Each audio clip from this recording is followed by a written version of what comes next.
Rapid action battalion RAB এর নাম পরিবর্তন করে নতুন নাম হচ্ছে সোশ্যাল ইন্টারভেনশন ফোর্স এসআইএফ। স্বরাষ্ট্র মন্ত্রণালয়ের সভাকক্ষে আইন শৃঙ্খলা সংক্রান্ত কোর কমিটির সভা শেষে এ তথ্য জানান স্বরাষ্ট্র উপদেষ্টা লেফটেন্যান্ট জেনারেল অবসরপ্রাপ্ত Jahangir Alam Chowdhury.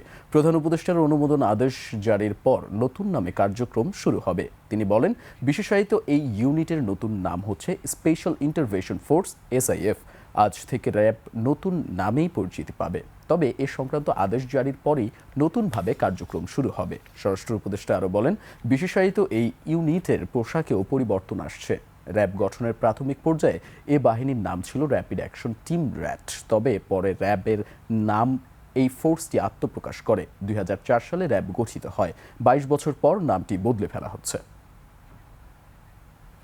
Lily beauty soap, যার অ্যান্টি এজিং গুণ তারুণ্য ধরে রেখে ত্বকে করে উজ্জ্বল, তারুণ্যময় উজ্জ্বল ত্বকের জন্য। রিমার্ক নাম করা হচ্ছে special intervention force SIF.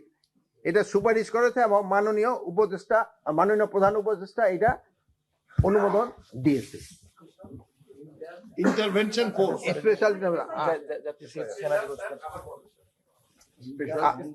Special intervention force এটা নতুন কার্যক্রম নতুন ভাবে শুরু হবে, আর এটা কার্যক্রম নতুন হয়ে গেছে।